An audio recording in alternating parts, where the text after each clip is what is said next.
1화. 성녀를 처음 만난 것과 언데드와의 치열한 전투에서 도타는 지금 거대한 개구리 괴물에게 쫓기고 숨이 차서 소녀는 오직 자신의 생존 본능을 모두 사용해 숲속에서 이리저리 피하며 도망쳤다. 소녀는 지금 구멍 속으로 들어가 동료인 자이로를 불러 구해달라고 소리쳤다. 그러나 괴물이 너무 강해서 나무를 점점 부수며 공격했는데 다행히 자이로가 막 도착했다. 그는 빠르게 한번 찔러 개구리를 그 자리에서 죽였다. 그러나 그때 도타는 나무 조각이 배를 관통해서 계속 몸부림쳤다. 도타는 자이로에게 자신을 죽여서 다시 부활시켜 달라고 했는데 통증을 덜기 위해 그들은 용사이기 때문에 용사는 시체만 있으면 몇 번이든 부활할 수 있었다. 자이로는 화가 나서 도타에게 용사의 부활은 매우 비싼 대가를 치른다고 상기시켰다. 그것은 지옥의 썩은 구덩이에서 죄인의 영혼을 끌어내어 부서진 육신으로 다시 밀어넣는 끔찍한 과정이었다. 부활을 너무 많이 하면 용사는 미쳐서 자신이 누구인지 잊을 수 있었다. 매번 그런 부활 과정을 겪을 때마다 기억과 자아가 마모되어 파편만 남고 공허함만 남았다.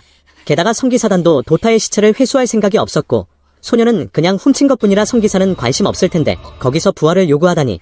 자이로는 만약 정말 죽고 싶다면 눈에 띄지 않는 곳을 찾아서 하라고 결론지었다. 그 말을 듣고 도타는 감정을 안정시켜 자이로가 소독하는 것을 조용히 했다. 끝난 후 자이로는 도타에게 물건 훔치는 버릇을 바로 고치라고 요구했다. 자이로가 본부에서 받은 정보에 따르면 언데드는 거의 5만 마리인데 비해 피트는 겨우 몇백 명이었다.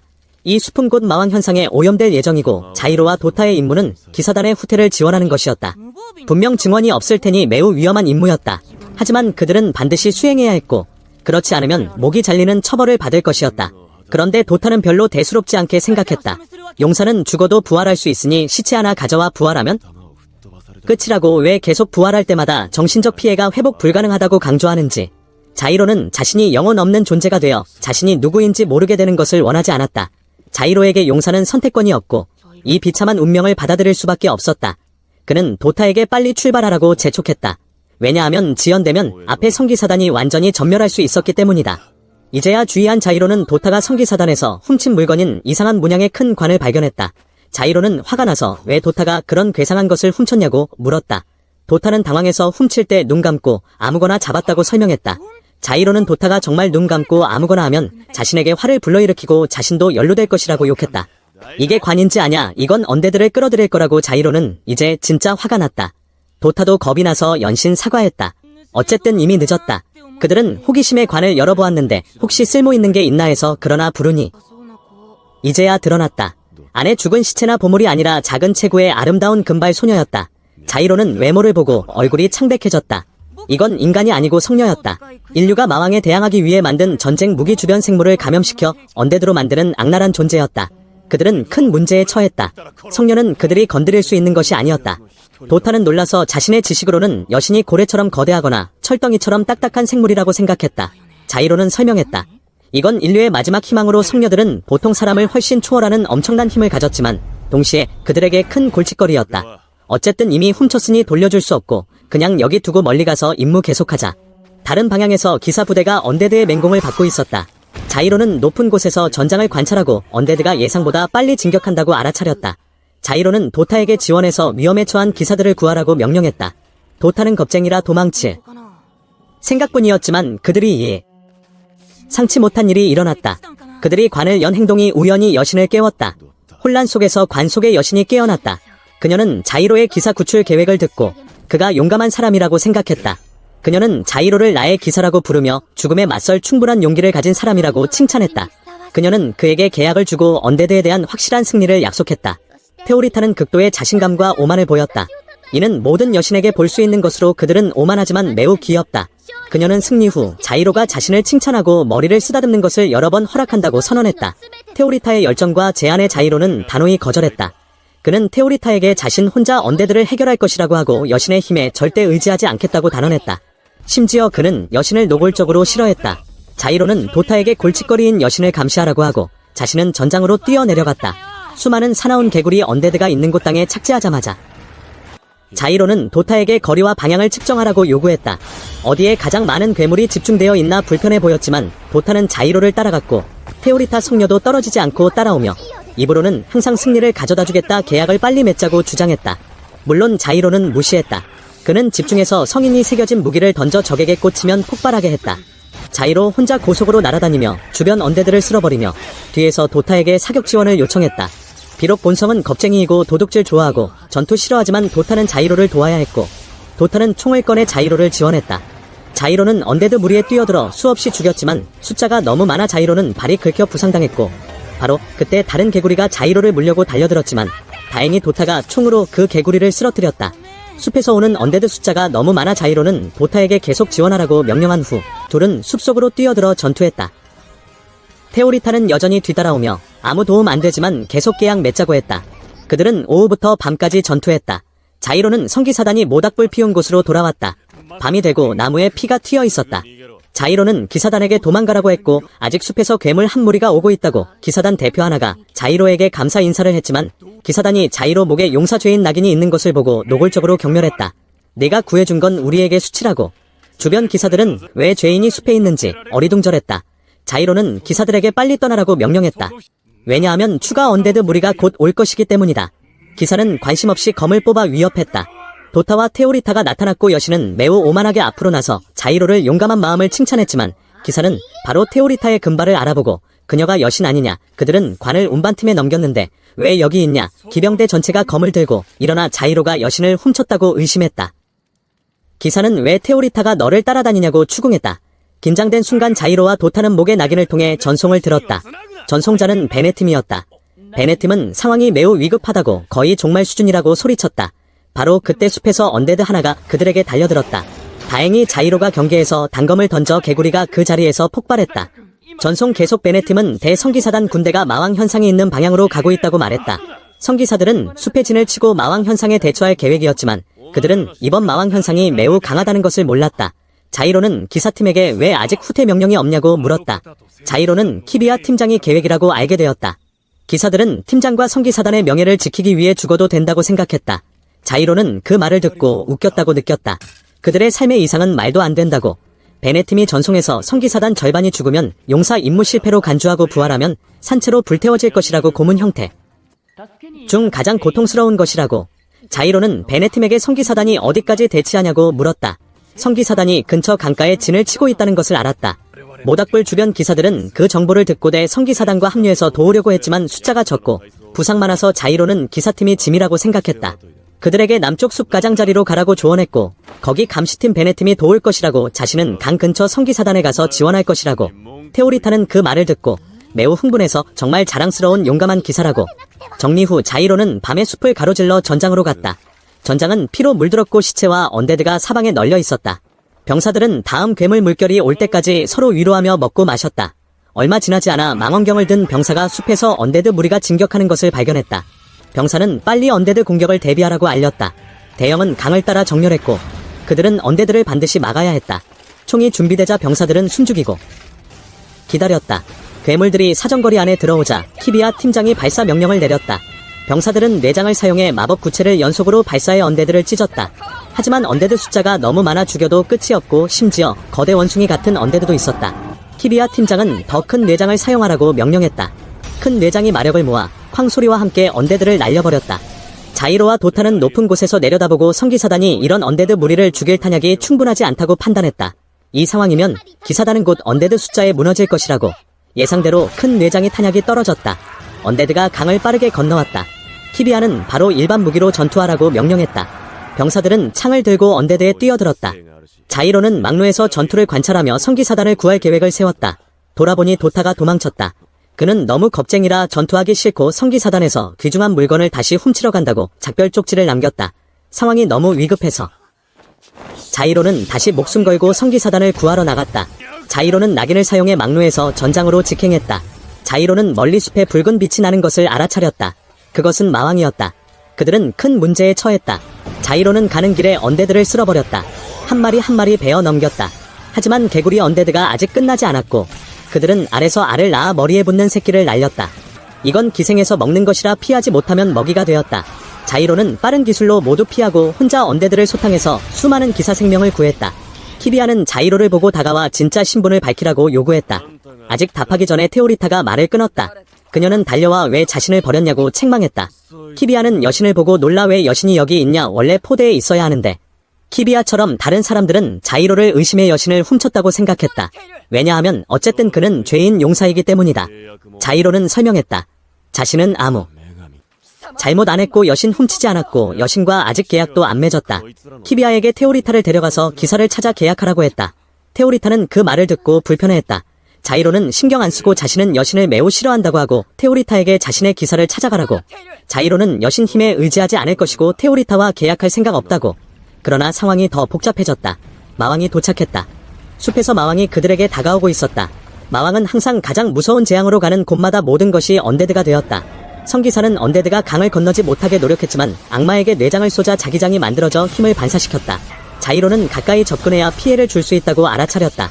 자이로는 키비아에게 동쪽으로 후퇴해서 전력을 보존하라고 제안했다. 그러나 팀장 키비아는 고집스럽게 지키겠다고. 그녀에게 명예를 위해 죽는 게 낫지 도망쳐 살 바에야. 자이로는 화가 나서 그 허황된 명예를 욕하고 자신의 임무는 후퇴 지원이지 이 멍청이들과 함께 죽는 게 아니라고 상기시켰다. 이 말을 듣고 키비아는 자이로가 용사라는 것을 알아차렸다. 키비아는 자신에게 사수 임무가 주어졌으니 지도자로서 죽어도 명예를 잃고 후퇴할 수 없다고 말했다. 자이로는 역겹다고 느꼈고 왜 자신이 명예를 생명보다 중요시하는 이들과 함께 죽어야 하는지 자문했다. 둘이 싸우는 동안 마왕의 새로운 공격이 왔다. 하늘에서 거대 탄환이 떨어졌고 키비아는 말에서 내려 피했다. 마왕이 이렇게 강해졌다니. 마왕 눈에서 계속 탄환 포대가 쏟아져 안에 벌레가 나왔고 동시에 언데드가 진격했다. 주변 병사들은 절망에 소리쳤다. 상황이 구제불능이었다. 키비아는 여전히 사수하라고 외쳤다. 사수냐 이제는 전투라기보다 학살에 가까웠다. 자이로는 이제 두 자루건만 남았지만 혼자 거대 언데드에 뛰어들어 팀장을 위험에서 구했다. 그러나 곧 폭발로 에너지 총이 무너져 충격으로 자이로에게 왔다. 폭발 후 충격으로 자이로는 눈을 뜨고 테오리타가 고통스럽게 누워있는 것을 보았다. 그녀는 자이로에게 일어나 자신의 힘을 사용하라고 애원했다. 그렇지 않으면 모두 비참하게 죽을 것이라고. 자이로는 중상을 입었지만 여신에 의지하지 않겠다고 맹세했기 때문에 거부했다. 화가 나서 그는 키비아를 불러 그녀가 대신 여신과 계약하라고 소리쳤다. 그는 미친듯이 키비아를 찾았지만 키비아 소리는 안 들리고 주변 비명만 들렸다. 자이로가 더 망설이면 더 많은 병사가 죽을 것이라고 테오리타는 오직 자이로만 자신의 기사라고 단언했다. 그녀는 그가 더 많은 생명이 빼앗기는 것을 그냥 볼 수 있냐고 물었다. 그녀는 그가 여신 신분을 얼마나 싫어하던 승리를 가져다 주겠다고 약속했다.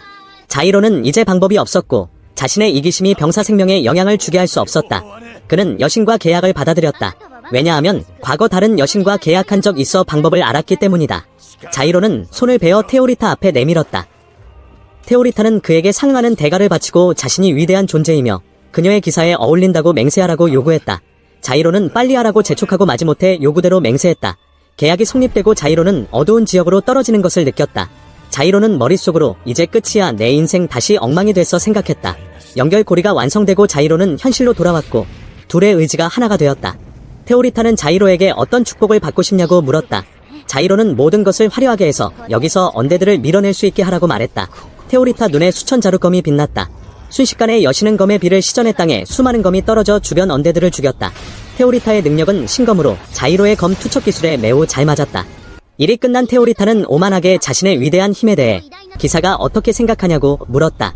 동시에 그녀는 칭찬하고 머리 쓰다듬기를 허락했다. 하지만 작은 언데드는 죽었지만 큰 것은 여전히 살아남았다. 자이로는 칭찬이나 머리 쓰다듬을 시간 없었다. 눈아픈 남은 잔당을 청소하는 것. 자이로는 검으로 빠르게 남은 거대 괴물을 모두 죽였다. 다행히 키비아는 아직 살아있었다. 자이로는 이제 키비아 지휘관에게 잔당 소탕과 위험에 처한 부상자 구호에 집중하라고 명령했다. 물론 팀장은 죄인 같은 녀석이 명령할 수 있냐고. 자이로는 직설적으로 살고 싶으면 내가 말하는 대로 하라고. 자신은 여기서 죽을 생각 없고 무고한 사람들이 죽는 것을 보고 싶지 않다고.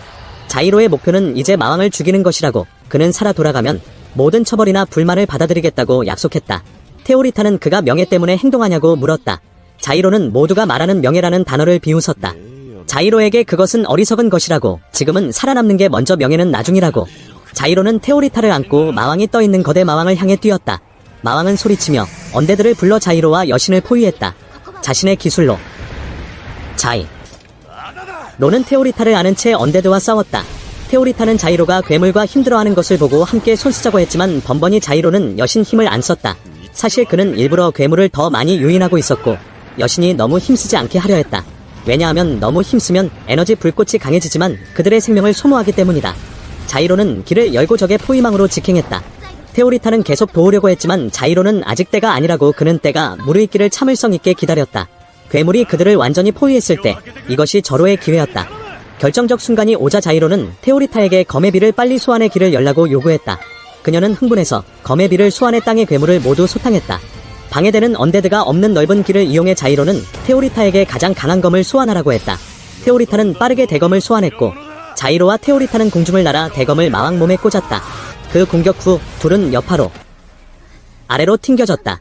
그 공격이 마왕을 죽일 만큼 강하다고 생각했지만 마왕은 아직 살아있었고 오히려 그 공격으로 화가 나서 회복하고 수많은 촉수를 소환해 자이로를 공격했다.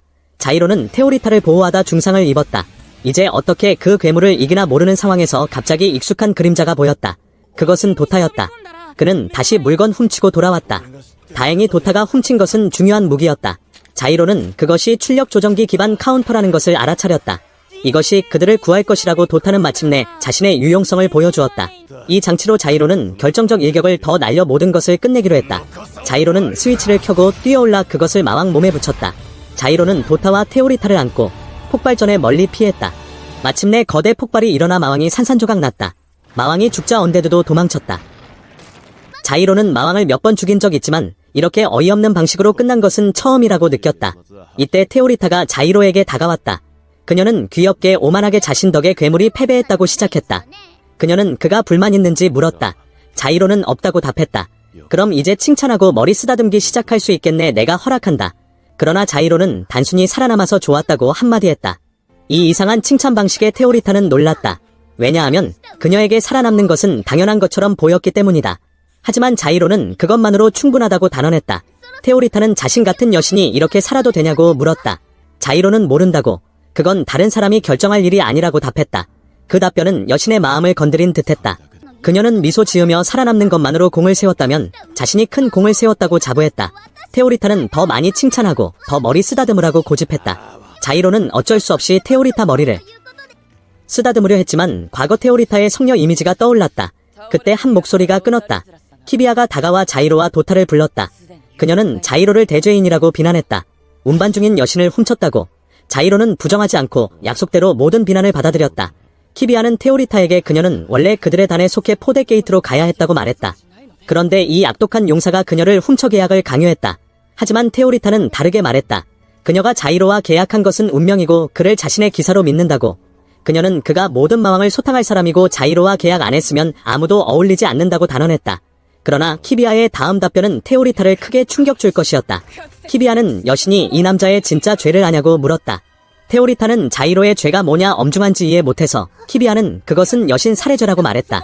자이로는 과거 자신과 계약한 여신을 직접 죽였다. 과거 회상에서 자이로의 재판. 시간 자이로가 성녀를 죽인 후 그때 그는 연합왕국 제5성기사단 단장이었다. 자이로는 마왕 11호에 접근한 것을 인정했지만 그날 새벽 여신과 함께 전투에 참가했다고. 자이로는 그건 맞지만 전투가 극도로 힘들었고 계획된 지원군이 나타나지 않았다고 강조했다. 자이로와 부대는 절망적으로 버텼다. 법원은 그가 자이로 행동에 단위에 참혹한 손실을 초래했다고 비난했다. 자이로는 그 비난이 완전히 틀렸다고 그는 마왕 소탕 명령을 받았고 지원군 합의가 있었다고 말했다. 그러나 게이트 포대는 그런 명령을 준 적 없고 기록이 없다고 부인했다. 그들은 자이로가 공을 탐해 보아와 여신을 절망적 전투에 강요했다고 결론지었다. 그들은 자이로가 자해 행동과 전장 규율 위반이 잦다고 결론지었다. 하지만 가장 무거운 것은 자이로가 여신을 죽인 것. 이것은 자이로가 부정할 수 없었고 자이로가 직접 여신을 죽였다. 그러나 자이로에게 악의는 없었다. 자이로는 그렇게 하지 않으면 상황이 더 나빠질 수밖에 없었다. 그때 여신은 단이를 구하려고 목숨 걸고 싸웠고 여신은 보통 자만하고 오만해서 모든 힘을 쏟아 싸워 자신을 탈진시켰다. 결과로 여신이 탈진하면 침식 현상에 영향을 받았다. 여신이 언데드가 되면 무슨 일이 일어날지 모르니 자이로는 여신을 죽일 수밖에 없었다. 그는 아마 가장 아픈 사람일 것이었다. 그러나 관리들은 여신 침식에 대한 전례나 정보가 없다며 설명을 거부했다. 더 말할 게 없었다. 여기까지 자이로는 이들의 진짜 얼굴을 알아보았다. 그들은 의도적으로 자이로와 성녀를 함정에 밀어넣었고 자이로는 소리치며 자신을 해친 자를 찾아내겠다고 맹세했다. 2화 광산에 갇힌 사람들을 구하는 자이로의 여정. 자이로는 현실로 돌아와 깨어나 테오리타가 바로 옆에 앉아있는 것을 보았다. 여신은 그가 악몽을 꾼 것이냐고 물었고 동시에 약해 보이는 남자가 자신에게 그를 깨우라고 요청했다고 알렸다. 여느 때처럼 테오리타는 이 행동에 감사하고 자신을 칭찬하라고 상기시켰다. 자이로는 악몽 후 땀을 닦는 수건을 들어 다. 자이로는 왜 테오리타가 아직 자신과 함께 여기 있냐고 자문했다. 그녀는 자신의 죄에 대해 들었을 텐데 자신은 여신을 죽였고 그것은 용서할 수 없는 것인데 여신은 마왕 암인류의 희망인데. 그러나 테오리타는 매우 이해심이 많았다. 그녀는 방금 전투에서 자이로의 용감함을 보고 자이로에게 분명 이유가 있을 것이라고 믿었다. 그녀의 순진함에 자이로는 쓴웃음 지으며 냉혹한 사실을 단언했다. 어떤 이유든 자신이 여신을 살해한 것은 부정할 수 없다. 이제 양쪽이 계약을 해제하면 모든 게 없었던 일로 될 것이라고. 그런데 테오리타는 여전히 견고한 입장을 지켰다. 그녀는 자신의 기사는 자이로 외에 없다고 단언했다. 대화는 베네팀이 다시 호출해서 끊겼고 여느 때처럼 크게 소리쳤다. 긴급 상황이라고. 자이로는 화가 나서 몇 번이나 말했는데 연락할 때 크게 소리 지르지 말라고.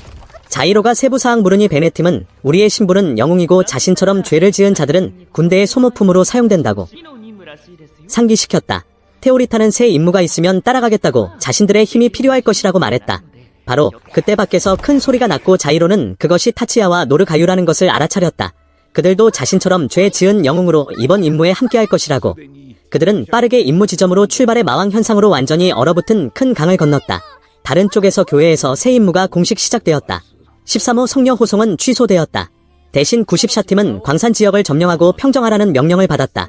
이 지역은 마왕에 심각하게 침식되었다. 이것이 자이로와 동료가 가는 곳이었다. 마왕 현상의 기원에 대해 설명 시작. 마왕 현상 1호 등장부터 모든 숲이 변형되고 땅이 썩었다. 마왕이 횡행한 지난 20년 동안 인류는 거주 지역 절반을 잃었고 사람들은 사방으로 피난했고 교회는 이 피해를 어떤 대가로든 막아야 했다. 자이로와 동료의 영웅 부대는 광산이 있는 마을에 먼저 파견되었고 키비아 팀도 빨리 따라와 합류해야 했다. 밤에 자이로 그룹은 모닥불을 피우고 쉬었다. 노르가유는 환상증에 걸린 영웅으로 너무 많은 부활 후유증일 수 있고 왕처럼 명령했다. 하급자들은 내 명령을 들으라고. 그는 자신이 연합왕국의 왕이라고 믿었다. 테오리타는 그 말을 듣고 당황해서 왜 여기 왕이 있냐. 자이로는 노르가유는 실제로 대규모 공격을 일으켜 영토를 되찾으려 한전 테러범으로 영웅으로 선고받았다고 설명했다. 그럼 저쪽은? 자이로는 그는 타치야로 좀비처럼 보이지만 그렇게 보일 뿐 그는 영웅팀에서 가장 오래 있었다고 하지만 그는 너무 많은 부활로 인해 영혼 없는 좀비처럼 멍했다. 다음 날 아침 팀은 마침내 광산 채굴 마을에 도착했다. 풍경이 매우 슬프고 모두 낙담했다. 베네팀은 이렇게 계속되면 마을이 곧 마왕에 침식될 것이라고 판단했다. 이론상 주민은 대피해야 하지만 일부는 고집스럽게 버텼다. 그들의 친척이 광산 안에 있어서 그냥 갈 수 없었다. 자이로는 지금 광산 도구 판매대에 가서 곡괭이 삽을 빌려 터널을 파려고 했지만 판매 여성은 차갑게 이제야 왔냐 이제 오면 너무 늦었을 거라고 말했다. 자이로는 이걸 결정할 수 없고 상급자가 배정해야 한다고. 가게에서 나오자 자이로는 금발 소녀를 만났다. 소녀는 떨며 자이로가 영웅이냐고 물었고 아버지가 광산에서 돌아오지 않았는데 오늘은 자신의 생일이라고 아버지는 생일에 돌아오겠다고 약속했는데 왜 오늘 아직 안 오냐고. 자이로는 무력감에 그냥 가며 이를 갈며 욕했다. 그런 눈으로 보지마. 베네팀은 나중에 광산에 대한 추가 정보를 제공했다. 이곳은 고품질 광물을 채굴하던 곳으로 인장용 도체로 중요하고 기업과 군대가 크게 투자했다. 하지만 지금 마왕에 점령되었다. 자이로는 가는 길에 테오리타에게 인장에 대해 설명했다. 군대가 신의 지혜라고 부르는 것 인류에게 주어진 것. 자이로는 두 종류 인장을 사용할 수 있었다. 반면 노르가유는 인장 조정이 천재로 혼자 인장을 정제하고 만들 수 있었다. 이것은 여러 사람이 필요하지만 노르가유는 혼자 충분했다. 인장은 물체에 새겨지고 태양광을 동력으로 사람의 의지와 생명을 불꽃으로 사용해 발사 땅 부수기 열 방출 같은 효과를 냈다. 주제로 돌아가 한 달 전 광산 노동자들이 마왕에 침식되어 무의식적으로 주민을 공격하기 시작했다. 이 현상은 로터스라고 이름 붙인 마왕 현상 51호였다. 그들의 임무는 직접 터널을 파서 성기사단이 돌격할 수 있게 하는 것이었다. 광산 입구에 멤버들을 데려다준 후 베네팀은 지휘관으로 마을에 남아야 했다. 그가 죽기 싫어서 도망가는 핑계인지 모르지만 이제 자이로와 나머지의 일은 주어진 임무를 계속하는 것이었다. 어두운 터널 안에서 자이로는 땀을 뻘뻘 흘리며 파고 자이로는 이 임무에 대해 자문했다. 그동안 왕 노르가유는 앉아서 다리 흔들며 빨리 파라고 재촉했다. 인장을 새기고 있다고. 타치야는 계속 열심히 파고 있었다. 테오리타는 여느 때처럼 공을 세우고 싶어 했지만 자이로는 안 됐고 여신 힘은 이런 손발 노동에 낭비할 수 없었다. 이때 키비아도 팀을 이끌고 왔다. 그녀는 자이로가 꽤 진지하게 일하는 것을 보았다. 키비아는 테오리타를 성기사 진영으로 데려가 쉬게 하려 했다. 하지만 테오리타는 자신의 기사가 열심히 일하는 것을 봐야 한다고 말했다. 노르가유는 다시 권력 환상으로 키비아에게 명령하라고 해서 그녀도 어리둥절 작은 영웅이 자신에게 명령하고 왕이라고 환상까지. 자이로는 키비아가 있어서 이 광산 점령이 실제로 무의미하고 의심스러운 임무라고 물었다. 그냥 오염된 광산 봉쇄하면 되는데 왜 겨울 준비 시점에 이런 병력을 동원하나? 자이로는 군대나 사회에 무슨 음모가 있는지 의심했다. 사람들 테오리타를 뭘 하려는 거냐? 키비아는 여느 때처럼 아무것도 밝히지 않고 자이로에게 임무 계속하라고 요구했다. 자이로와 팀은 계속 일에 몰두했다. 자이로는 한 번 찍어 거대 진의 괴물굴을 뚫었고 괴물을 보자 타치야는 미친듯이 지네를 베었다. 이런 때 타치야는 공격에 거인 리바이처럼 매우 강하고 결단력이 있었다. 하지만 신태는 좀 달랐다. 그들은 이렇게 광산 깊숙이 계속 나아갔다. 노르가유는 모두에게 지금 뚫린 지점에 전초 기지 설립하라고 명령했다. 자이로는 철못을 받기 시작했고 테오리타가 너무 요구해서 자이로는 말뚝과 도구를 여신에게 주었다. 그녀가 한 손 거들게 노르가유는 그동안 스스로 방어 함정 시스템을 설치했다. 함정 테스트로 노르가유는 돌을 던져 함정 근처에 넣자 바로 위험하게 활성화되었다. 이렇게 모르는 사람이 들어가면 끝장이었다. 자이로는 이 함정 시스템이 너무 위험하고 아군에게도 해가 될 수 있다고 해서 최소한만 남기고 제거하라고 요구했다. 일하다가 자이로는 고기 구워 먹으려고 했지만 잘 익지 않아 왕 노르가유가 다시 불힘을 사용했지만 너무 강해 고기를 모두 태웠다. 테오리타는 그동안 요리 배웠다고 자랑하며 자이로에게 맛보라고 초대했다. 밥공기처럼 보였지만 테오리타는 매우 자랑스러웠고 팀 멤버들도 맛있게 먹는 듯했다. 광산 밖에서 갑자기 키비아가 긴급 구조 신호를 보냈다. 장면 전환. 키비아 쪽으로 봉인된 광산 입구가 깨졌고 마왕에 침식된 사람들이 미친듯이 기사들을 공격했다. 마왕의 타락 후 사람들은 거대하고 기괴해졌고 인간 부분이 없었다. 자이로와 동료는 빠르게 구원하러 갔지만 장면이 너무 참혹했다. 테오리타는 겁먹고 저 괴물들이 예전 인간이었냐고 말했다. 노르가요는 즉시 감염된 사람들을 공격해 기사들을 구하라고 명령했다. 타치야는 빠르게 수없이 쓰러뜨렸다. 자이로는 겁먹은 테오리타를 보고 그들은 모두 인간이었지만 이제 이렇게 변질되었다. 자이로는 현실을 보고 이렇게 변형되면 구할 방법이 없다고 판단했다. 그는 자신의 손으로 그들의 고통을 끝내야 한다고 결정했다. 전투는 치열했다. 아주 빠르게 괴물이 모두 소탕되었지만 이것은 그들 마음에 영원한 상처가 될 수 있었다. 이때 살아남은 광부 하나가 아직 수십 명의 노동자가 탈출 못해 갇혀있다고 알렸다. 노르가요는 그들을 구해야 한다고 단호했다. 그들은 자신의 왕국의 충신들이라고. 그러나 키비아는 냉정하게 반대했다. 그녀는 일반인 구출이 초기 임무 목표였고 성기사단 손실 감수할 가치 없다고 생각했다. 키비아는 구출 시 피해 정도를 자이로 의견 물었다. 자신도 갇힌 광부 구하고 싶었지만 자이로는 일반인 보호하면서 좁은 터널 이동하면 손실이 극심할 것이라고 판단했다. 키비아 부하 기사도 상급 지시 따라 광산 전체 폭파 약으로 봉쇄하는 게 낫다고 동의했다. 군대의 무감정의 자이로는 갑자기 대담한 결정을 내렸다. 그는 영웅팀이 스스로 광부 구출하겠다고 선언했다. 전초 기지가 완성되었으니 성기사단은 계획대로 봉쇄 실행하라. 만약 영웅들이 제때 못 나오면 계획대로 광산과 함께 그들을 묻어버려라. 실패하면 죄인들만 죽을 뿐이라고. 광산 안으로 갇힌 사람 구출하러 들어가기 전에 자이로는 테오리타를 키비아 쪽에 맡겼다. 어쨌든 여신은 인류의 보물로 위험을 무릅쓸 수 없었다. 자이로는 지휘부에 쓰레기 같은 계획이 주민을 광산에 버려두는 것을 증오한다고 표현했다. 그는 지휘관 법을 어기더라도 모든 사람을 구하겠다고 결의하고 광산 안으로 들어갔다. 3화 광산 안 치열한 전투 갇힌 광부들 성공 구출.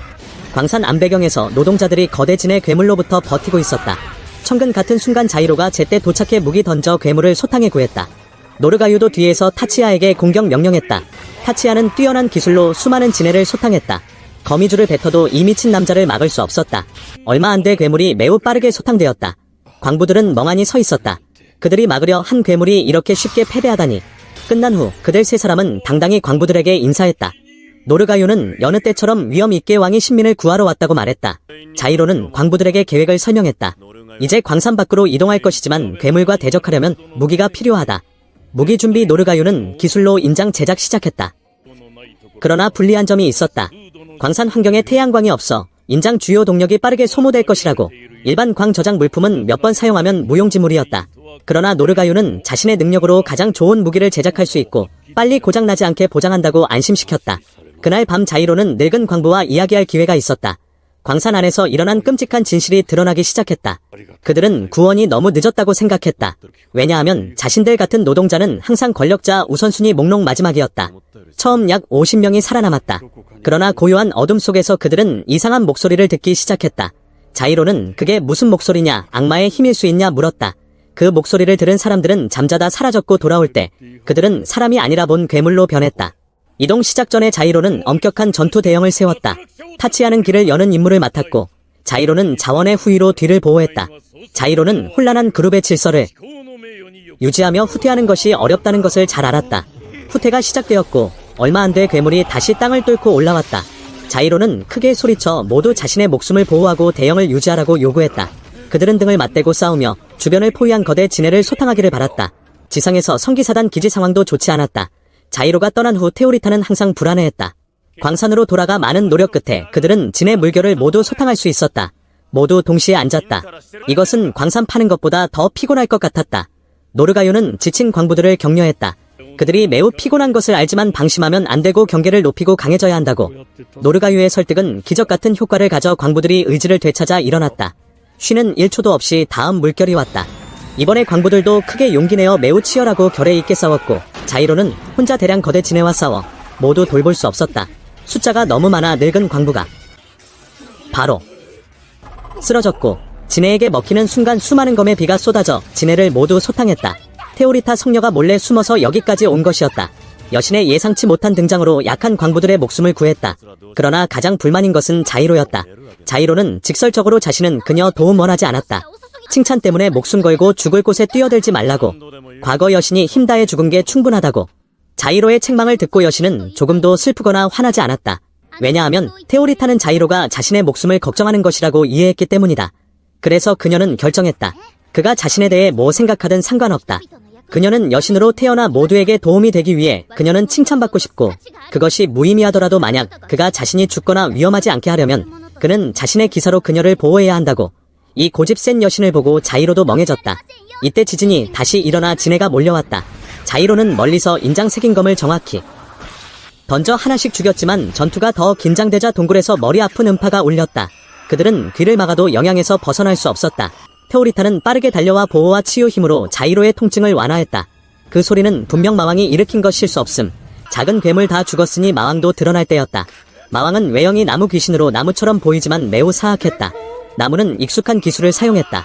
사람을 유혹하는 목소리로 보통 사람을 끌어들여 타락시켰다. 혼란 속에서 다행히 타치아는 이 공격에 영향 안 받았다.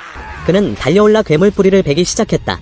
자이로는 멀리서 테오리타가 소환한 검을 던져 지원했다. 타치아의 광기와 자이로의 지원으로 그들은 방어를 뚫고 마왕에 접근했다. 타치아는 높이 날아 한 번 베어 괴물을 두 동강 냈지만 그들은 가짜를 죽인 듯했다. 진짜 본체는 벽 위 눈이었다. 이때 키비아가 군대를 이끌고 지원왔지만 병사와 키비아는 이 마왕이 매우 강한 외침 능력이 있는 줄 몰랐다. 그들은 빠르게 구르며 하늘 땅 외쳤다. 그 후 광부들도 빨간 뿌리에 짓눌려 눌렸다. 왕만 일어날 수 있었다. 그는 불꽃 분사기를 최대 출력으로 뿌리나무를 태웠지만 노르가요는 빠르게 잡혔고 가시에 다리가 감겨 도망칠 수 없었다. 타치아는 힘을 다해 괴물을 땅에서 끌어올렸다. 테오리타는 재빨리 불꽃 분사기를 주어 자이로에게 던져 마왕을 죽이라고. 현재 자이로는 더 이상 단검 던질 힘이 없어 이게 유일한 방법이었다. 그러나 마왕은 빠르게 뿌리로 자이로 몸을 감았다. 위험한 상황에서 예상치 못한 일이 일어났다. 노르가유가 스스로 검으로 자신의 다리를 잘랐다. 왕은 공중에서 내려와 괴물 눈 한가운데를 찔렀다. 그것으로 괴물이 고통에 느슨해져 뿌리를 풀었다. 자이로는 그 덕에 불꽃 분사기를 사용해 태우고 마왕 생명을 끝냈다. 그들의 긴장된 전투가 끝났다. 왕 노르가요는 다리 하나 잃었지만 다행히 살아남았고, 영웅들은 수많은 무고한 광부를 구했다. 전투 끝난 후 그들은 빠르게 지상으로 돌아갔고 광부들은 가족과 재회했다. 사실 그 늙은 광부는 자이로가 전에 만난 금발 소녀의 아버지였다. 아버지가 소녀 생일에 정확히 돌아왔다. 베네팀은 노르가유가 바로 치료받으러 갔다고 알렸다. 이 왕의 다리는 다른 사람 부분으로 대체해야 하지만 베네팀은 그가 곧 회복할 것이라고 믿었다. 사막 끝에 비록 부하가 자이로와 동료를 비난하려 했지만 명령 위반 때문이었으나 키비아가 자이로와 동료를 비난으로부터 보호했다. 그녀는 그들이 죄인이지만 사람 구한 행동은 부정할 수 없는 사실이고 최소한 존중받을 만하다고 생각했다. 자이로는 금발 소녀로부터 꽃을 받아 여신에게 주었다. 꽃은 테오리타가 받을 만한 칭찬과 격려의 말이었다. 어쨌든 그들의 여정은 아직 많은 어려움이 있을 것이다. 제4화 무리드 요새에서의 새로운 임무. 광산에서의 임무를 완수한 후 팀 전체가 왕국의 중요한 방어 거점인 무리드 요새로 이동하게 되었습니다. 도착하자마자 베네팀과 도타는 일을 하기 싫어서 골목길로 숨어들었습니다. 도타는 도둑질 버릇 때문에 또 잡동사니를 주워왔습니다. 하지만 베네팀은 이곳 주민들이 만만치 않으니 도둑질 버릇을 고치라고 말합니다. 한편 자이로의 숙소에서는 아무리 봐도 감옥처럼 보이는 곳인데 의외로 남자 주인공은 독서 취미가 있어서 책을 읽고 있었습니다. 열중해서 읽고 있는데 여신이 난입해서 자이로에게 축제에 데려가 달라고 떼를 씁니다. 당연히 자이로는 거절했고 축제에 안 갈 거면 베네팀이 새로 선물해준 체스라도 두자고 합니다. 자이로가 또다시 거절하자 테오리타는 기분 나빠합니다. 이때 키비아가 문 밖에 나타나서 은밀히 상의할 일이 있다고 합니다. 그 후 세 사람은 축제에 갔고 이야기를 나누는 김에 여신 테오리타도 데리고 놀러 나갔습니다. 거리에 나가자 테오리타는 매우 들떴습니다. 여신이라 해도 역시 어린아이니까요. 모든 게 신기했습니다. 사탕이며 국수며 하지만 여신이 가장 좋아하는 음식은 아이스크림이었습니다. 키비아는 아이스크림이 수도의 특산품이며 토핑으로 꿀과 견과류와 캐러멜이 들어간다고 설명해줍니다. 어린아이는 단 걸 좋아하니까 테오리타는 그 말을 듣고 신이 나서 남자 주인공에게 돈을 달라고 조릅니다. 자이로는 차마 거절하지 못하고 지갑을 꺼냅니다. 그는 겸사겸사 키비아에게도 권했지만 그녀는 거절했습니다. 안 먹으면 됐고 2개만 사기로 합니다. 테오리타가 줄을 서 있는 동안 키비아는 남자 주인공에게 그를 놀라게 할 진실을 고백합니다. 최근 키비아는 자이로와 영웅들을 점점 신뢰하게 되었습니다. 처음에는 그를 쓰레기 범죄자로 봤지만 목숨을 걸고 사람을 구하는 행동을 보고 시선이 바뀌었고 심지어 자이로가 테오리타의 목숨까지 구했다는 것입니다. 자이로는 어리둥절해합니다. 키비아는 국가 1급 기밀 문서에 대해 이야기합니다. 테오리타는 북쪽 유적에서 발견되었습니다. 제13기 사단이 데려오라는 명령을 받았지만 내부 분열이 있었습니다. 신전 측은 테오리타와 계약을 맺어 전투에 내보내길 원했고 군대 측은 자이로가 여신을 죽인 전과가 있기 때문에 그를 잡아다가 해부하고 연구해서 여신을 복제할 수 있는지 알아보자는 병적인 아이디어를 냈습니다. 여신을 죽일 수 있다면 여신을 복제하는 것도 가능하지 않겠냐는 것이었습니다. 하지만 공교롭게도 그날 도타가 테오리타가 든 관을 훔쳤고 그 후 자이로가 우연히 먼저 계약을 맺었습니다. 그리고 그가 짧은 시간 안에 2마리의 마왕을 죽인 것은 테오리타가 실험대 위에 오르는 것보다 살아있는 것이 더 유용하다는 것을 증명했습니다. 자이로는 매우 분노했고 군대 녀석들이 그렇게 잔인할 줄은 몰랐습니다. 키비아는 여신이라면 보통 강력한 힘을 가지고 있는데 테오리타는 칼을 소환하는 것밖에 할 줄 몰라서 다른 12명의 여신에 비해 폐급 취급을 받는다고 설명합니다. 이제야 자이로는 이해가 갔습니다. 그날 키비아가 병사들에게 죽을 각오로 싸우라고 명령했던 것은 사실 속죄를 위해 희생하려던 것이었습니다. 이제 고위층이 여신 테오리타를 무시하지 않게 하려면 이 방법밖에 없습니다. 그는 키비아에게 다음 임무를 바로 달라고 요구합니다. 그는 많은 임무를 수행해서 테오리타가 매우 강하고 실험용으로 쓰일 존재가 아니라는 것을 증명하고 싶어 했으며 오직 그 방법만이 테오리타를 구할 수 있습니다. 키비아는 새로운 임무인 무리드 요새 방어를 맡깁니다. 잠시 후 자이로와 베네팀은 작전 지휘관을 만나러 갑니다. 임무에는 2가지 선택지가 있습니다. 하나는 목숨을 걸고 성을 방어하며 죽을 때까지 싸워 최대한 많은 괴물을 죽이는 것이고 2번째 선택지는 마왕을 구역으로 유인한 뒤 마지막에 제9여신의 광역 독소를 활성화해서 해치우는 것입니다. 자이로는 비웃으며 독소는 기절 효과만 있을 뿐이라고 말합니다. 기절시킨 다음에는 어쩔 것이냐며 마왕이 기절해서 깨어나면 그들은 끝장이라고 합니다. 이 계획은 자살 행위나 다름없습니. 다 지휘관도 고개를 끄덕이며 인정하고 계획을 수정하겠다고 합니다. 이번에는 요새를 연쇄 도살장으로 만들어 9마리의 마왕을 요리할 것이라고 합니다. 그리고 자이로와 영웅 동료들의 임무는 다 죽을 때까지 총알바지가 되는 것입니다. 이 계획은 듣자마자 허점이 있었는데 성 안에서 독가스를 쓰면 그들은 어떻게 되냐는 것입니다. 독가스가 그들까지 다 죽일 텐데 말입니다. 이때 베네팀이 이의를 제기합니다. 아니 놈을 함정에 유인하고 나서 우리는 도망치면 안 됩니까? 왜 꼭 죽어야 합니까? 지휘관은 차갑게 말합니다. 법은 법이니 토를 달지 말라고 합니다. 만약 누구든 요새에서 도망치려 하면 목에 있는 영웅 문신이 활성화되어 폭발해 죽게 될 것입니다. 자이로는 왜 고위층들이 5번이고 7번이고 그들을 사지로 내몰려고 하는지 이해할 수 없었습니다. 남자 주인공은 긴장했지만 베네팀은 반대로 얼굴에 웃음을 띠며 대답합니다. 알겠습니다. 대장님, 저희가 이 자살 임무를 맡겠습니다. 하지만 조건이 하나 있는데 법을 수정해 달라는 것입니다. 한 명이 성에서 도망치면 팀 전체의 문신이 활성화되어 즉사하는 대신 다 같이 도망쳐야 활성화되어 죽는 걸로 바꿔달라고 합니다. 혹시라도 삶을 비관한 녀석이 팀 전체를 해치려고 혼자 밖으로 뛰쳐나가면 억울하게 다 같이 죽지 않습니까? 지휘관이 동의하는 눈치이자 자이로가 나가기 전에 틈을 타서 베네팀에게 당부합니다. 기왕 법도 바꾸는 김의 병력과 식량도 더 달라고 요청하라고 합니다. 법도 고치는 마당에 베네팀에게 그 정도는 식은 죽 먹기니까요. 과거로 돌아가서 베네팀이 이렇게 말재주가 좋은 이유는 그에게 불량한 과거가 있기 때문입니다. 영웅 수용소에 갇히기 전 베네팀은 천재적인 사기꾼이었고 불량한 업적을 가지고 있었는데 한때 왕궁을 서커스단에 팔아넘길 뻔하기도 했습니다.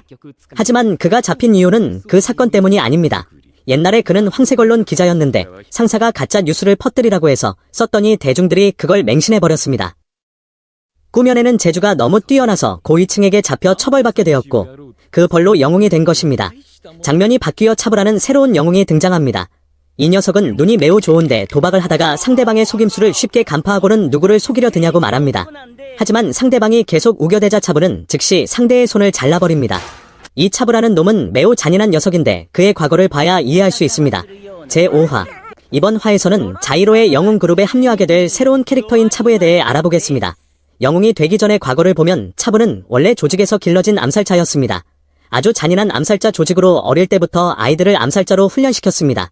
그들은 심리 조작과 잔인한 고문을 사용하여 아이들이 아주 어릴 때부터 살인 기계가 되게 만들었고, 이런 암살자들에게 인성 따위는 전혀 없었습니다. 차부는 한 달에 12명이나 죽이면서도 태도가 매우 오만하고 조금도 뉘우치지 않았습니다. 그는 조직이 시키는 대로 사람을 죽이거나 때로는 기분이 내키면 죽였는데, 죽이기 쉬워 보이는 사람을 노렸습니다. 죽이고 나서 죄책감을 느끼지 않기 위해서였고, 자신이 특별히 관심 있거나 아끼는 사람은 절대 죽이지 않았습니다. 왕국의 법대로라면 이런 잔인한 놈은 즉시 사형을 당해야 했지만 이 녀석에게 죽음은 너무 가벼운 처벌이었습니다. 그 말을 듣자 차부는 가볍게 공황 상태에 빠집니다. 죽음보다 더 나쁜 게 있다는 말에 신문 중 처음으로 차부의 얼굴에 두려움이 서렸습니다. 심판관은 그에게 영웅형을 선고했습니다. 영웅이 된다는 것은 편안하게 죽을 수도 없다는 뜻입니다. 다시 현재로 돌아와서 키비야와 자이로의 영웅팀은 최후의 방어 지점으로 이동하고 있습니다. 이번에는 영웅팀의 차부가 합류했습니다. 차부가 들어오자 팀이 갑자기 활기차졌는데 정확히 말하면 시끄러워졌습니다. 차부는 길을 가는 내내 쉬지 않고 떠들어대서 모두가 골치 아파했습니다. 그렇게 죽다 살아나기를 반복하고도 미치지 않은 게 기적일 정도인데 다시 생각해보니 미칠 뇌가 없는 것 같기도 합니다. 자이로는 참다 못해 차부에게 말 좀 줄이라고 합니다. 비록 연쇄살인마의 냉혈한이지만 이 녀석은 자이로를 매우 존경하며 형님으로 모십니다. 자이로가 한마디 하면 바로 말을 듣습니다. 그는 남자 주인공이 화내는 것을 보고 서둘러 사과했고 심지어 도타에게도 자이로 형님께 같이 사과하라고 시킵니다. 조금 가다가 일행은 마왕이 나타난 것을 발견했습니다. 거대한 달팽이 모양의 마왕은 뒤에 수많은 작은 괴물을 거느리고 예상보다 훨씬 빨리 요새로 접근하고 있었습니다. 이 속도라면 해가 지기 전에 요새에 도착할 것입니다. 자이로는 키비야에게 아군이 얼마나 남았는지 묻습니다. 키비야는 믿을 만한 병사가 50명 정도 있다고 보고합니다. 자이로는 고개를 젓습니다. 저런 수의 좀비 같은 괴물들을 상대로 그 적은 병력으로는 상대가 되지 않습니다. 다행히 베네팀이 재치있게 돈을 써서 미리 가서 사형수들을 모집해 임무에 참여시켰습니다. 바로 그때 도타가 무리의 선도에서 달리는 몇 마리의 괴물을 발견했습니다. 차부는 정찰병이라고 판단하고 숲속에 있는 괴물 개들의 위치를 확인했습니다. 키비야는 차부가 멀리서 볼 수 있다는 것에 매우 놀라며 눈이 그렇게 좋냐고 묻습니다. 자이로는 차부의 눈이 매우 좋아서 일반인을 훨씬 뛰어넘는다고 설명하며 차부에게 정찰병 괴물 개들을 빨리 처리하라고 명령합니다. 차부는 명령을 듣고 특수 마법창을 꺼내 조준합니다. 역시 최고의 사격 실력과 독수리 같은 눈으로 차부는 정찰 괴물들을 모두 처리하는 데 성공합니다. 정찰병을 해결했으니 이제 함정을 설치할 차례입니다. 키비야는 자이로가 침착하게 계획을 세우는 것을 보고 매우 놀라며 어떻게 그렇게 침착할 수 있냐고 묻습니다. 요새 사수 계획은 자살이나 다름없는데 말입니다. 자이로는 무슨 일이 있어도 반드시 이길 것이라고 말합니다. 자신이 죽기를 바라는 자들이 웃게 내버려 둘 수는 없다고 합니다. 게다가 그들은 이 전투에서 승리하여 테오리타가 실험실로 끌려가지 않도록 그녀의 가치를 증명해야 합니다. 그들이 일을 마치니 어느덧 오후가 되었습니다. 자이로와 키비야가 요새로 돌아오자마자 제9기사단의 지휘관인 호드와 그의 여신을 마주쳤습니다. 호드는 키비야가 이 사형수 영웅들을 버리고 도망가는 대신 남아서 죽기로 결심한 것에 놀랐습니다. 그는 왜 그녀가 이들에게 기대를 거는지 이해하지 못했고 멍청한 결정이라고 생각했지만 그녀의 무사함을 빌어주었습니다. 키비야를 대할 때는 그랬지만 호드가 자이로를 마주했을 때는 대놓고 경멸했습니다. 호드는 자신의 여신 펠메리에게 자이로는 여신을 죽인 전과가 있으니 위험하다며 멀리하라고 당부합니다. 떠나기 전 호드는 펠메리의 머리를 쓰다듬으며 아주 잘했다고 칭찬한 뒤 병사들과 여신을 이끌고 떠납니다. 남자 주인공은 키비야에게 적의 구번여신이냐고 묻고 키비야는 맞다고 대답합니다. 바로 독약의 여신 펠메리입니다. 그 여신이 성 안에 남겨둔 것은 수많은 독가스 통이었습니다. 맥주통처럼 생겼지만 맹독이 들어있습니다. 하지만 이 독은 기껏해야 마왕을 마비시킬 뿐 죽이기는 어렵습니다. 차부는 독가스통을 보고 다가올 전투에 매우 들떴고 휴식 시간에 심심풀이로 사람을 죽이려 했지만 다행히 남자 주인공이 그를 막았습니다. 그의 나쁜 버릇은 고쳐지지가 않습니다. 바로 그때 테오리타가 나타나 질투를 합니다. 여신은 자이로가 정찰하러 갈 때 자기를 빼놓고 가서 화가 났습니다. 하지만 진짜로 화난 이유는 테오리타가 방금 9번 여신 펠메리를 만났기 때문입니다. 테오리타가 몰래 지켜보니 펠메리는 호드에게 머리를 쓰다듬어주며 칭찬을 하루에 7번이나 받았습니다. 반면 만난 이후로 자이로는 테오리타의 머리를 한 번도 쓰다듬어 주지 않았습니다. 키비야가 다가와 여신을 달랩니다. 사실 오늘 정찰을 간 건 바쁜 일이 있어서 여신을 데려갈 수 없었다고 하며 키비야가 일부러 숲에서 테오리타를 위해 과일을 따왔다고 합니다. 과일이 아주 달다고 했지만 테오리타는 더 화를 냅니다. 키비야와 자이로 두 사람이 같이 간 게 수상하다며 숲에서 둘이 같이 과일을 딴 거냐고 따집니다. 테오리타가 아무리 토라져도 남자 주인공 자이로는 신경 쓰지 않았습니다. 왜냐하면 할 일이 많았기 때문입니다. 이때 보초병이 키비아에게 낯선 남자들이 뒷문에서 자이로를 찾고 있다고 보고합니다.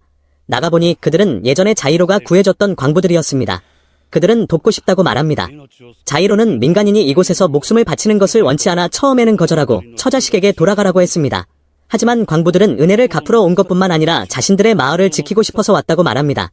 마왕이 이 요새를 통과하면 그들의 마을도 무사하지 못할 테니까요. 이때 노르가유가 나타나 광부들의 도움을 받아들이겠다고 말하고 자이로도 어쩔 수 없이 동의합니다. 저녁이 되어 마왕이 가까이 오자 자이로는 계획을 세우기 시작합니다. 타치야는 지하 통로 봉쇄를 막고 차부는 죄수들과 함께 뒷문을 지키며 노르가유는 광부들과 함께 저격팀을 지원합니다. 자이로는 최전선에서 마왕과 직접 맞서기로 합니다. 잠시 후 자이로는 새로 모집한 사형수들을 만나 계획을 이야기하는데 대머리의 덩치 큰 녀석이 말을 듣지 않고 남자 주인공에게 소리를 지릅니다. 그런데 그 결과 즉시 그중 한 명이 차부에게 응징당합니다. 자이로는 급히 가서 차부를 꾸짖으며 마음대로 사람을 해치지 말라고 했는데 왜 그러냐고 합니다. 그 후 자이로는 자신에게 온 개인적인 편지 때문에 베네팀과 회의를 합니다. 보낸 사람은 마스티볼트 가문의 프리엔시 마스티볼트였습니다. 프리엔시는 남자 주인공에게 성을 방어할 2,000명의 군사를 빌려주겠다고 제안했지만 남자 주인공은 그 가문 사람들을 싫어해서 베네팀에게 거절하라고 합니다. 베네팀이 아무리 설득해도 안 되자 결국 따르기로 합니다. 이때 베네팀은 다른 주제를 꺼내며 세상의 마왕을 숭배하고 마왕이 인류를 멸망시키길 바라는 자들이 있다는 것을 믿냐고 묻습니다. 남자 주인공은 인상을 찌푸리며 세상에 마왕을 숭배하는 자가 있다면 그건 정말 쓰레기라고 말합니다.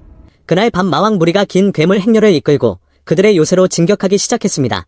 선두에는 마왕의 선봉대인 말 괴물들이 있었고 그들은 일제히 성벽을 공격했지만 빠르게 전멸했습니다.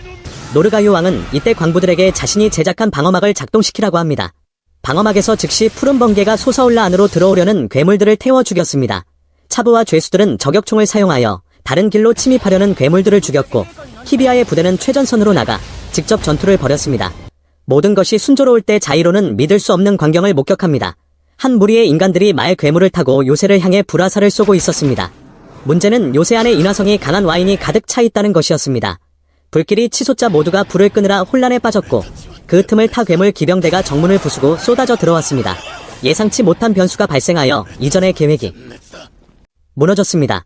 왜 인간이 개입했는지 어떤 세력이 인류의 멸망을 원했는지는 6화에서 계속 알아보겠습니다. 제6화 자이로와 테오리타의 달팽이 마왕 토벌 여정. 이때 성벽은 이미 함락되었고 자이로와 팀 전체는 인간과 괴물 모두를 상대해야 했습니다. 자이로는 키비아에게 연락하여 상황을 알리고 저 말 괴물을 탄 병사들이 누구인지 아냐고 물었지만 키비아는 모른다고 했습니다. 하지만 놈들은 활을 아주 잘 쏘는 것으로 보아 정규 훈련을 받은 것 같았습니다. 말 괴물을 탄 인간 무리는 이때 요새의 지하 터널을 공격했습니다. 위쪽에서는 노르가유 왕이 어쩔 수 없이 대구경 대포를 가동했습니다. 이는 현재 거대 괴물들을 막을 수 있는 유일한 무기였습니다. 하지만 그들이 버티는 것은 시간 문제일 뿐 성벽이 무너졌으니 괴물들이 쏟아져 들어오는 것은 불가항력이었습니다. 이제 희망은 남자 주인공과 테오리타에게 달려 있습니다. 그들은 반드시 전쟁에서 승리하고 마왕을 죽여야만 나머지 사람들을 구할 수 있습니다. 베네팀과 타 치아가 있는 요새 지하 터널로 적들이 말을 타고 공격해 들어왔습니다. 놈들은 이곳에 타치아가 있을 줄은 몰랐습니다. 적의 소리를 듣자마자 그는 크게 소리치며 달려들었고 순식간에 수많은 적을 해치웠습니다. 주변 병사들은 그 모습을 보고 타치아는 더 이상 인간이 아니라 마치 악마 같다고 말했습니다. 다시 남자 주인공 쪽으로 돌아와서 자이로와 테오리타는 최전선에서 싸우며 마왕에게 가는 길을 만들기 위해 최대한 많은 작은 괴물들을 처리하려 노력했습니다. 하지만 괴물 수가 너무 많아서 이렇게 한 마리씩 죽여서는 안 되니 다른 계획이 필요했습니다. 자이로가 테오리타를 안고 도망치려는데 진의 괴물이 공격했습니다. 다행히 그는 진해를 죽이고 바로 뒤에 있는 벽으로 숨었습니다. 이때 멀리서 낯선 깃발을 든 무리가 보였습니다. 남자 주인공은 베네팀이 2,000명의 군사를 받기 위해 귀족들과의 거래를 일부러 받아들였다는 것을 알았습니다. 베네팀이 자신을 속인 것에 매우 화가 났지만 이미 엎질러진 무리니 어쩔 수 없습니다. 하지만 놀라운 일은 그것뿐만이 아니었습니다. 이때 도타도 남자 주인공에게 연락하여 자이로의 명령대로 용병들을 고용해서 괴물 잡는 것을 도우러 왔다고 말합니다. 그런데 용병들이 왜 화가 나서 도타를 쫓고 있는 걸까요? 알고 보니 도타가 도둑질 버릇을 못 버리고 용병들의 돈까지 훔쳐서 그들이 죽일 듯이 쫓아오고 있는 것이었습니다.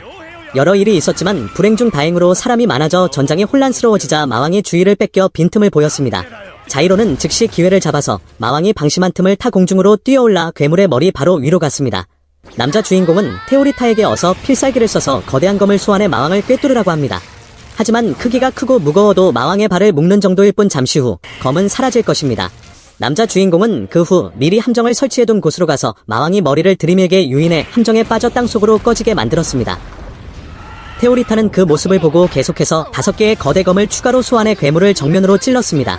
이 5개의 검은 사라지지 않고 깊이 박혀 괴물을 움직이지 못하게 했습니다. 마왕이 죽은 줄 알았지만 아니었습니다. 괴물 몸 안에서 눈 하나가 튀어나와 수많은 가시를 발사해 남자 주인공과 여신을 죽이려 했습니다. 자이로는 테오리타를 보호하기 위해 괴물의 가시를 대신 막았습니다. 마왕은 이때 본 모습을 드러냈는데 달팽이 시체 아래에서 큰 나무처럼 솟아올랐습니다. 테오리타가 가보니 다행히 남자 주인공은 살아있었습니다. 자이로는 처음에 의기소침해져서 테오리타에게 너는 한계에 도달해 더 이상 싸울 수 없으니 어서 도망가라며 자신을 내버려 두라고 했습니다.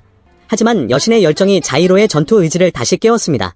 테오리타는 어떤 마왕도 살아남을 수 없는 유일무이한 검을 만들겠다고 결심합니다. 하지만 검을 소환하는데 시간이 좀 걸리기 때문에 자이로는 그동안 버텨야만 했습니다.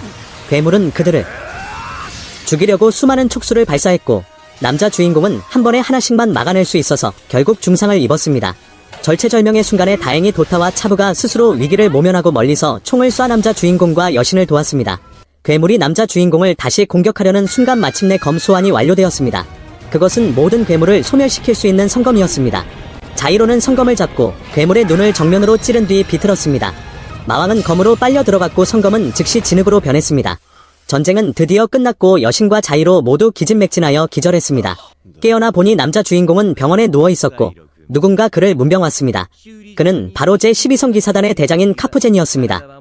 그는 자이로에게 마왕을 토벌한 사건 이후 자이로와 여신이 주목받고 있으며 그를 싫어하는 적대 세력이 많으니 조심하라고 경고합니다. 하지만 자이로는 이 녀석을 꽤 싫어해서 빨리 쫓아내버렸습니다. 이때 테오리타가 자이로를 문병왔는데 자이로가 멍한 표정을 짓자 테오리타는 지난 전투의 부상이 너무 심해서 자기를 잊어버린 줄 알았습니다. 하지만 자이로는 부드럽게 테오리타의 머리를 쓰다듬으며 절대 잊지 않았다고 말하고 아주 잘했다고 칭찬해줍니다. 이것은 자이로가 진심으로 테오리타를 칭찬한 첫 번째 순간이며 남자 주인공이 이전 여신의 죽음으로 인한 트라우마 이후 마음을 열게 되었음을 보여주는 감동적인 장면으로 6화가 끝납니다. 제7화 영웅팀에 합류한 새로운 멤버 비범한 힘을 지닌 미지의 세력이 나타나 공격하다. 이때 키비아가 방으로 들어와 자이로에게 남자 주인공을 위한 새로운 소식이 있다고 알립니다. 하지만 자이로는 지난 전투 후 피곤해서 듣고 싶지 않아 합니다. 그러나 키비아는 이 일이 매우 중요하기 때문에 남자 주인공이 반드시 들어야 한다고 말합니다. 남자 주인공이 테오리타와 함께 달팽이 마왕을 물리친 후 어떤 결과가 발생했습니다. 남자 주인공은 계속해서 여신 테오리타를 보호하라는 명령을 받았고 신정과 군대는 점차 테오리타의 전투 가치를 인정하기 시작했습니다. 하지만 현재 남자 주인공과 그의 영웅 부대는 단 하루도 쉬지 못하고 임무를 계속해야 합니다. 이번 임무는 이 로프시에서 여신 테오리타를 보호하는 것인데 그 이유는 테오리타를 인정하지 않아 신전에서 추방된 이교도 분파 때문입니다. 이 무리는 암살자 교단과 관련이 있으며 그들은 테오리타를 암살할 계획을 세우고 있습니다. 그 말을 들은 테오리타는 무서워하기는커녕 오히려 들떴는데 자이로와 영웅들에게 보호받게 될 것이기 때문입니다. 이번에는 자신이 보호받는 입장이 되니 이건 정말 휴가나 다름없다고 생각합니다. 테오리타가 아주 곤히 잠든 모습을 보니 여신이 휴가를 얼마나 만끽하고 있는지 알 수 있습니다. 한창 평화로운 그때 누군가 문을 박차고 들어왔는데 그는 바로 제이스였습니다. 자이로와 같은 영웅이자 예전부터 남자 주인공과 알고 지내던 사이입니다. 자이로가 마왕 3마리를 해치웠다는 소문을 듣고 인상 깊어하는 척했지만 사실은 인정하지 않으며 처음 2마리의 마왕은 사실 도타와 노르가유가 공을 세운 것이지 남자 주인공의 공이 아니라고 말합니다. 제이스는 자신이 마왕을 2마리나 죽였다고 자랑하며 2대1로 내가 이겼으니 너는 별거 아니라고 합니다. 테오리타는 그 모습을 보고 일어서서 제이스에게 자신의 기사를 무시하지 말라고 합니다. 하지만 제이스는 오히려 농담으로 받아치며 자이로는 좋겠네. 이런 꼬맹이 여신에게 보호도 받고 말이야라고 합니다. 테오리타는 꼬맹이 취급을 당하자 머리 위에서 스파크가 탁탁 튀며 너무 건방지다고 생각합니다. 여신에게 감히 이렇게 건방지게 구는 사람은 처음 봤습니다. 이때 제이스는 남자 주인공보다 마왕을 더 많이 죽였으니 내게 돈을 달라고 요구하고 자이로는 이 녀석을 빨리 보내기 위해 어쩔 수 없이 돈을 줍니다. 제이스는 원래 용 기사였는데 용들을 해방시켜 반란을 일으키려다가 결국 영웅형을 선고받았습니다. 잠시 후 베네팀이 이제야 눈치를 보며 방문합니다. 그의 얼굴을 보자마자 자이로는 감히 자신의 명령을 어긴 죄로 그를 한바탕 두들겨 팹니다. 베네팀은 마스티볼트 가문의 지원군이 없었다면 피해가 엄청났을 것 아니냐고, 그렇지 않냐고 자이로에게 말합니다. 그래서 너한테 주먹 2방으로 깎아준 거라고 합니다. 하지만 베네팀은 이때 또 다른 급한 소식을 전하는데 바로 프렌시가 당장 그를 만나고 싶어 한다는 것입니다. 남자 주인공은 그 이름을 듣자 한숨을 쉬고 테오리타가 프렌시가 누구냐고 묻자 자이로는 그녀가 자신의 전 약혼녀였다고 말합니다. 그 후 여신과 자이로는 프렌시를 만나러 갔는데 만나자마자 그녀는 자이로가 예전보다 비참해 보인다며 실망했다고 아주 차갑게 비난합니다. 알고 보니 프렌시는 마스티볼트 가문의 딸로서 그가 가문을 수치스럽게 만드는 것을 원하지 않았습니다. 프렌시는 곁눈질하며 같이 온 여자가 그 여신이냐고 묻습니다. 테오리타도 기세 좋게 벌떡 일어나 프렌시에게 자이로와의 관계를 분명히 밝히라고 요구합니다. 자이로는 전 약혼녀라고 말했지만 프렌시는 전 약혼녀가 아니라 그들은 여전히 약혼 관계이며 결혼할 것이라고 말합니다. 자이로가 형벌을 받는 영웅이라 해도 결혼할 방법은 있다고 합니다. 하지만 테오리타가 끼어들어 자이로는 원래 영웅이자 자신의 기사이며 평생 테오리타만을 존경하고 숭배해야 하니 결혼할 수 없다고 말합니다. 이때 프렌시는 자이로가 여전히 자신과 결혼할 수 있다고 말한 이유는 그녀가 고위층에 로비하여 자이로가 영웅형 에서 벗어날 수 있도록 사면령을 요청하고 있기 때문이라고 합니다. 프렌시는 당분간 이 도시에 머물 예정인데 이 도시에서 마왕 현상을 추적해야 할 일이 있기 때문입니다. 새로운 제59호 마왕 현상인데 프렌시가 예전에 제거하기 위해 쫓았으나 도시 주변에서 사라졌다고 합니다. 프렌시는 이 59호 마왕이 인간으로 변신할 수 있다고 의심하는데 만약 그 마왕이 정말 그런 능력이 있다면 그들에게 골치 아픈 일이 될 것입니다. 이는 극히 드문 능력이기 때문입니다. 상의를 마친 후 프렌시가 떠나려다 문밖에서 엿듣던 사람을 발견했는데 바로 키비아였습니다. 키비아는 들키자 당황하며 영웅 자이로를 감시할 임무가 있어서라고 거짓말을 합니다. 하지만 프렌시는 키비아의 거짓말을 눈치채고 다음에 거짓말할 때는 좀 더 듣기 좋은 핑계를 대라고 합니다. 오후에 자이로, 테오리타, 키비아는 함께 거리를 산책하기로 했습니다. 산책도 할 겸 테오리타를 암살하려는 자들이 나타나는지 유인해보고 겸사겸사 잡기 위해서였습니다. 하지만 테오리타는 그와 반대로 머릿속이 너무나 순진해서 먹고 노는 생각만 했습니다. 이때 자이로는 테오리타에게 지난번에 만든 검에 대해 절대 발설하지 말라고 합니다. 만약 교회가 테오리타가 그렇게 강력한 무기를 만들 수 있다는 것을 알게 되면 그들은 여신에게 쉬지 않고 싸우도록 강요하여 그녀를 지치게 만들 것입니다. 거리를 산책하며 암살자들을 유인해내기에는 자이로와 키비아만으로는 부족해서 호의를 위해 한 명 더 같이 가야 했습니다. 여러 번 고심한 끝에 결국 그들과 함께 가기에 적합한 사람은 차부밖에 없었습니다. 비록 이 차부라는 녀석이 말이 좀 많긴 하지만요. 키비아는 시장으로 가는 길에 차부 때문에 골치가 아팠는데 녀석이 이렇게 시끄러우면 변장해도 소용이 없기 때문입니다. 이때 자이로는 키비아에게 변장이 아주 잘 어울린다며 호위무사 같은 분위기가 딱이라고 칭찬했고 그 칭찬에 키비아는 부끄러워 얼굴이 빨개집니다.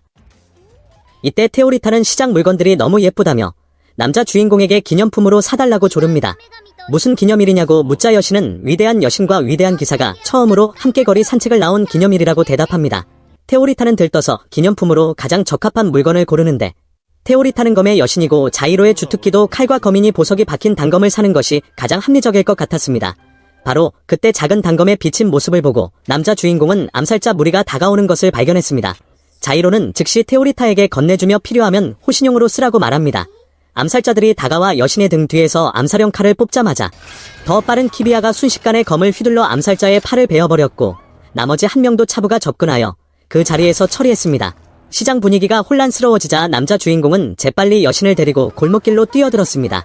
이때 그들은 아까 그 두 암살자가 암살자 교단 소속이 아니라는 것을 깨달았습니다. 공격하는 느낌이 너무 약하고 기술이 아마추어 같았기 때문입니다. 그렇다면 범인은 도시에 잠입해 변장하고 있는 마왕의 하수인들일 가능성밖에 없습니다. 이때 또 다른 암살자가 그들에게 접근했는데 이번 암살자는 매우 위험했습니다. 차부가 달려들며 교전하려는데 뜻밖에도 이 암살자의 팔이 칼날로 변하더니 순식간에 차부에게 부상을 입혔습니다. 상대가 만만치 않은 노밈을 감지한 남자 주인공이 직접 나서서 싸웠습니다. 하지만 이 녀석은 매우 강력한 강철 팔을 가지고 있어 자유자재로 변형할 수 있었습니다. 남자 주인공은 놈의 팔을 보고 그것이 조합인장임을 알아차렸습니다. 이때 정면 대결로는 승산이 없다는 것을 알고 남자 주인공은 폭발 단검을 작동시켜 상대를 기절시켰고 암살자가 여자라는 것이 드러났습니다. 긴장된 순간 한 무리의 병사들이 나타났는데 부점이라는 이름의 파란머리 남자가 여자 암살자의 뒤로 다가왔습니다.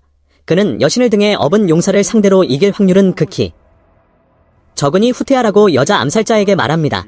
여자 암살자 시즈바오는 부점이 대화 도중에 멍청하게 그들의 진짜 이름을 불어버려서 화를 냅니다.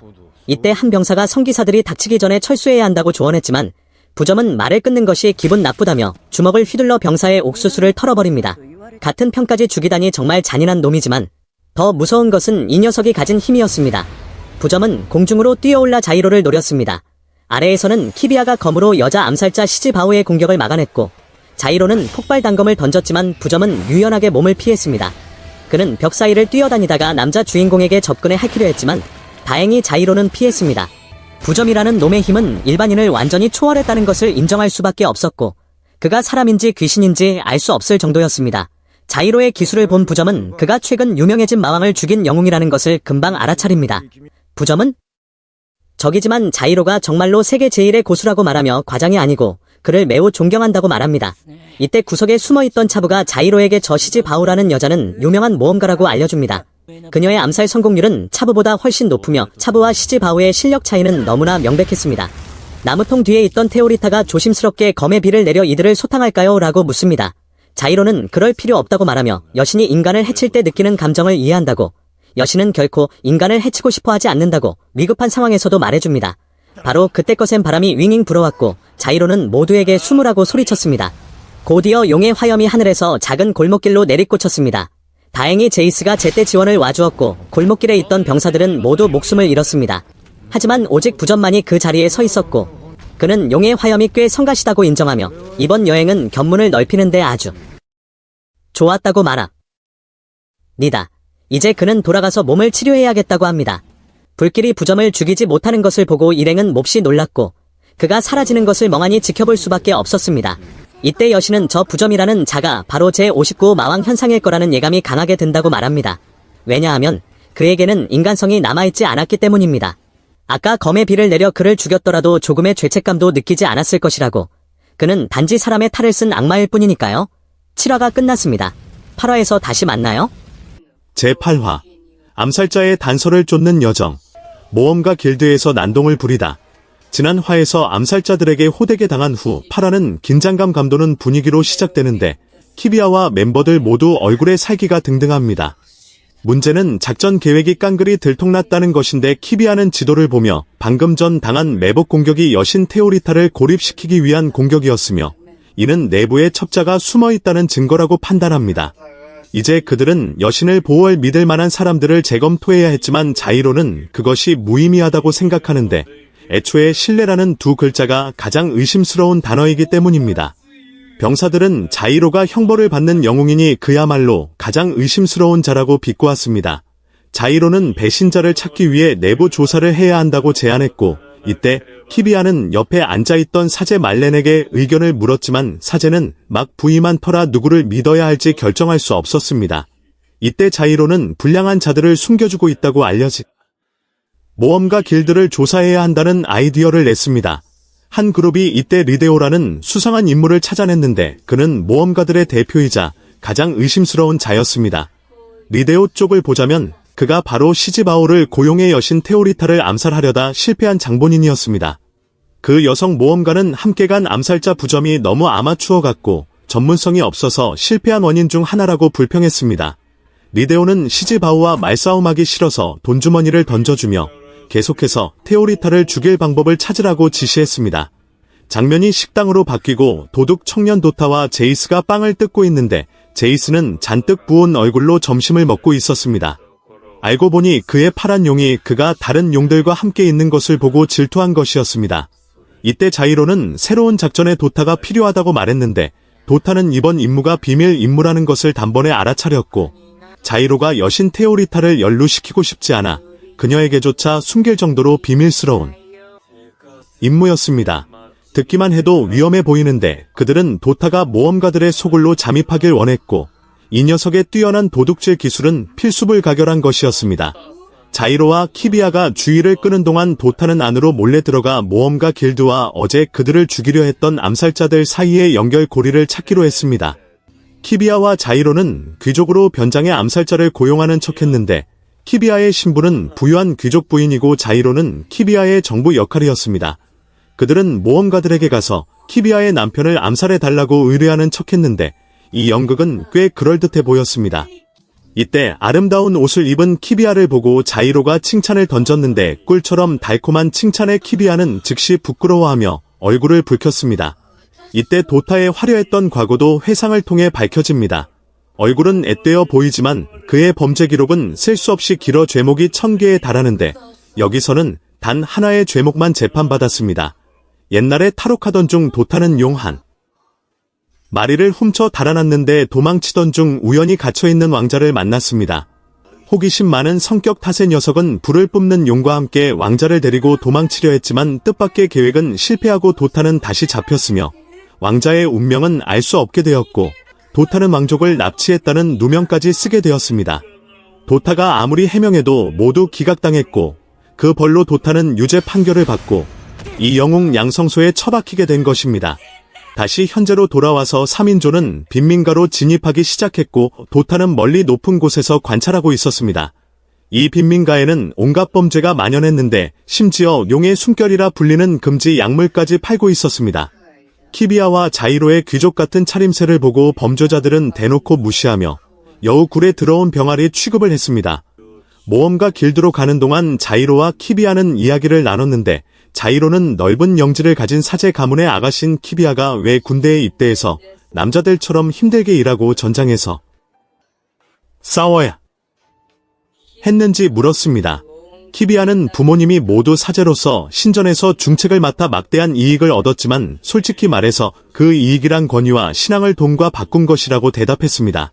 키비아는 부모님의 그런 이면을 항상 혐오했고 자신은 다르게 살고 싶어 스스로 길을 찾았으며 그것이 그녀가 군 입대를 선택한 이유였습니다. 이때 키비아가 남자 주인공의 약혼 여인 프렌시에 대해 물으려던 찰나 도타가 나타나 정찰을 마쳤다고 말했습니다. 그는 약 20명의 경비병과 어린 암살자처럼 보이는 아이들을 발견했고 도타는 계획이 성공할지 걱정했지만 시도해봐야 알 수 있다고 했습니다. 반면 놀랍게도 리데오의 어린 암살자들은 낯선 침입자가 있다는 것을 눈치챘는데 아주 꼼꼼하게 변장했음에도 불구하고 그게 키비아와 자이로라는 것을 알아챘습니다. 한편 자이로와 키비아는 모험가 길드 안으로 들어가 불륜 커플 연기를 펼치며 집안의 늙은 남편을 처리하고 재산을 가로채 내연남과 도망치기 위해 암살자를 고용하고 싶다는 이야기를 꾸며냈습니다.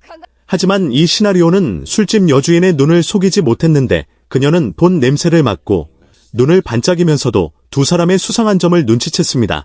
자이로는 정체를 드러내고 플랜 B인 화끈한 전투를 벌이기로 결심하고 한바탕 난동을 부리려던 찰나 뜻밖의 인물인 남자 주인공의 약혼녀 프렌시가 나타나 그 두 사람을 위기에서 구해냈습니다.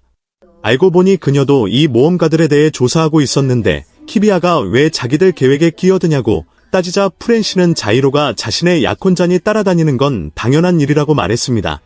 키비아와 프렌시가 말다툼을 하는 동안 그들은 밖에서 리데오의 어린 암살자들과 거대한 마법기계에 총을 장착한 암살자가 접근하여 그들을 몰살시키려 준비하고 있다는 사실을 몰랐습니다. 방 안에서 자이로와 다른 사람들도 탄환장전 소리를 들었고 오히려 잘됐다 싶어 연극을 집어치우고 익숙한 단검을 꺼내들어 암살자들과의 교전을 시작했습니다. 자이로, 키비아, 프렌시는 서로를 계속 엄호하며 환상적인 호흡을 보여주었고 순식간에 적들을 쉽게 제압했습니다. 남자 주인공은 암살자가 끈질기게 버티자 가볍게 폭발 단검을 던졌고 놈은 즉시 숫덩이처럼 검게 타버렸습니다. 전투가 벌어져 거리 한쪽이 진동하고 불길이 치솟자 도타는 황폐해진 광경을 보며 덜덜 떨었고 자이로 형님의 조용한 조사 계획이 이렇게 천지가 개벽할 테러 수준이 될 줄은 몰랐습니다. 자이로는 이왕 이렇게 된 거 끝장을 보기로 하고 도시의 쓰레기들을 청소하는 동시에 리데오를 끌어낼 방법을 찾기로 결심하며 8화가 끝납니다. 9화를 기대해주세요.